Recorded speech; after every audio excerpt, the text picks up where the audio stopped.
Hey everyone, and welcome back to my channel. My name is Josh, and this is your stimulus check update for the next stimulus package for Thursday, November 12th. I hope everyone is off to a good and safe start to the Thursday so far. In this video, I'll be discussing updates in regards to the next relief package and the second stimulus check. I'll also be discussing unemployment, why lawmakers continue to clash over the next relief package, and then I'll be wrapping up this video by answering some of the comments and questions that I received in my previous video.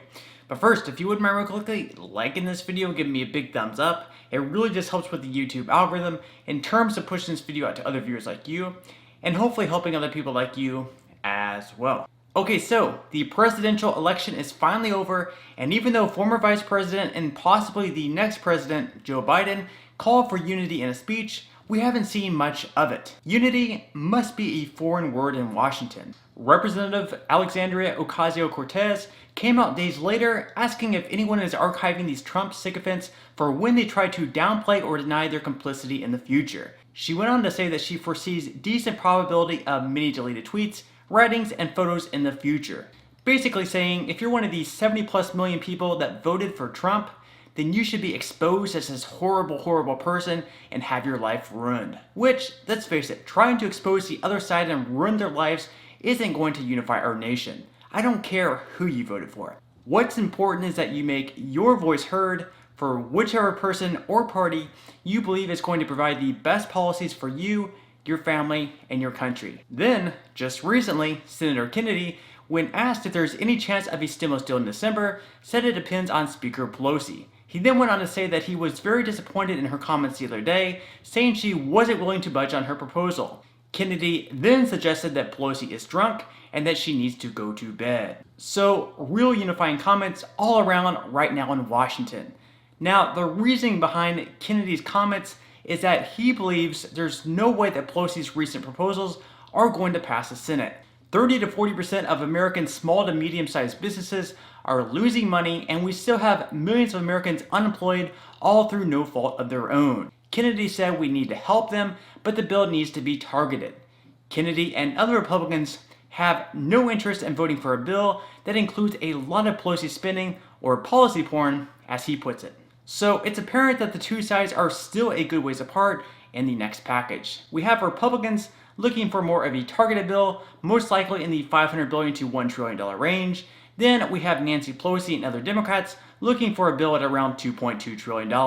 The good news, though, is that both Republicans and Democrats are interested in additional stimulus. The problem is, it's like a deal where a husband and a wife want a new car, but one spouse wants a Honda Civic with the other spouse wanting a Lexus. Two entirely different price tags. Why not meet in the middle somewhere? Let's be logical here. Another piece of potentially good news is that the head of the Senate Appropriations Committee, Richard Shelby, noted that it may not be a bad idea to combine stimulus with the annual spending bill. This annual spending bill will need to be completed by December 11th in order to avert a government shutdown. Back in September, Nancy Pelosi and Steven Mnuchin agreed to keep the government spending bill separate from stimulus negotiations, but this time it may be a possibility to include some type of stimulus in the next spending bill. Let's wait and see. It makes sense, but I'm not convinced Nancy Pelosi will allow it without a broader relief package being agreed upon as well. Just last week, Pelosi said that she had no reason to shrink the next virus relief package. Mitch McConnell, not being surprised with those comments, said that it seems to me that snack that hung us up for months is still there. I don't think the current situation demands a multi-trillion-dollar package. So I think it should be highly targeted, very similar to what I put on the floor both in October and September. And those bills put on the floor back in October and September would have extended the unemployment benefits, extended the Paycheck Protection Program, provided liability protections for businesses, among other things.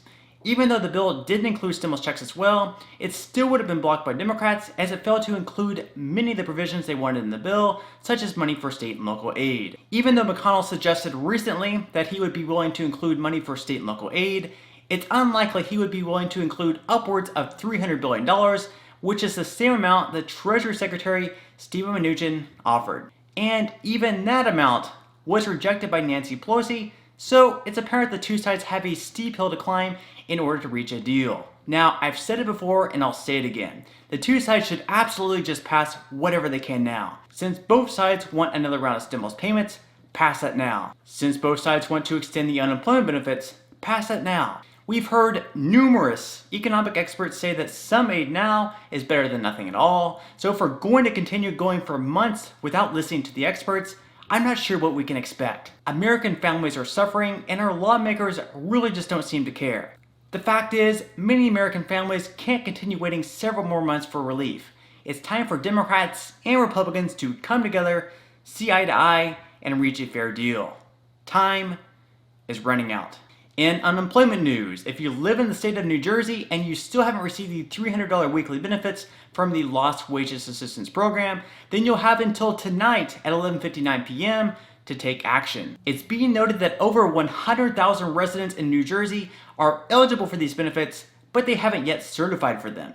If you're eligible for these benefits, you should have been sent instructions on either Tuesday or Wednesday via text or email, according to the Department of Labor and Workforce Development. This is a lot of money, so please make sure to take action if you haven't already. In other unemployment news, we're still waiting on Congress to pass another relief package, which would extend the federal unemployment benefits retroactive to around September 12th at $300 to $600 per week. This would be of great help to many families, with the unemployment rate still at 6.9%, which is a good bit higher than where it was before the pandemic took place. With that said, let's hope that it won't be too much longer before they're able to get those benefits extended. Okay, so at this point in time, I'm going to move right along to answering some of the comments and questions that I received in my previous video. And if you do have any other comments or questions for me, please feel free to leave them in the comment section below. I do try to answer as many of the comments and questions as I possibly can, but for those comments and questions I'm not able to respond to, I do try to pick some of the more popular ones to answer in the next video in video form. Okay, so without further ado, let me go ahead and jump into the first comment of today's video, which is from Caroline. Caroline says, "Hi Josh, can you answer a question? Doesn't Trump need to sign all bills? He said he won't if he isn't reelected, so how can anything pass before January when Biden is sworn in?" Okay, thank you so much for your question, Caroline, and you're exactly right. In order for a bill to become a law, it must pass through the House, Senate, and then be signed by the President. Once the bill passes the House and the Senate, the President has a few different options. He can either accept the bill, which I actually do think he would if Mitch McConnell and other Republicans approved of it. I would be very surprised if he didn't accept it, even if Biden is determined the winner in the election. Or another thing he could do, if he was spiteful, is to veto the bill. Now, there's two different types of vetoes. There's a regular veto and a pocket veto. A regular veto is when the president simply rejects a bill because he has objections, and he'd send it back to Congress where they would have an opportunity to override his veto by a 2/3 vote in both chambers. Or he could pocket veto the bill, which is where he would receive the bill but let it sit there on his desk for a 10-day period without acting on it. In this case, Congress would not be able to override his decision to let it sit there and die. But again, I would be very surprised if Trump would, in fact, veto a bill if Mitch McConnell and Republicans were in approval of it. Just to go by the numbers, Congress has only overridden vetoes around 7.4% of the time, and President Trump has already vetoed 2 measures since taking office back in 2017. Okay, moving right along to the next question in today's video, which is from Candy. Candy says, "What do you think about the chances to get a check before the end of the year? We are losing everything as the days go on, drowning in bills. Can't they just pass a small stimulus bill? I thought McConnell said last week after he won that he wants to do a stimulus right away. Please God, let them get this done." Alright, thank you so much for your question, Candy, and you are exactly right about what McConnell said. He did come out and say that he sees the need for something to get passed soon, and that he would like for them to pass a bill before the end of this year.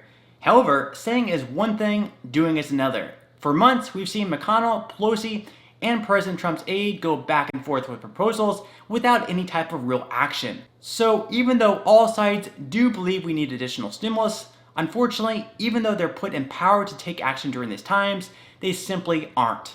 Now, as far as the chances to get a check before the end of this year, at this point, I'd say only around a 25% chance. President Trump and his aides no longer have the motivation to pass anything, with their team battling the election results in court. Mitch McConnell and Nancy Pelosi are around $1.5 trillion apart, and neither side is really willing to budge.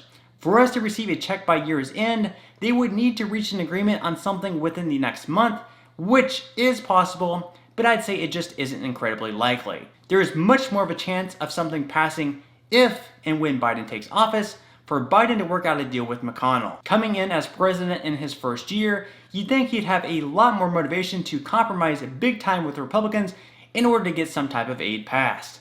With that said, let's just hope for the best.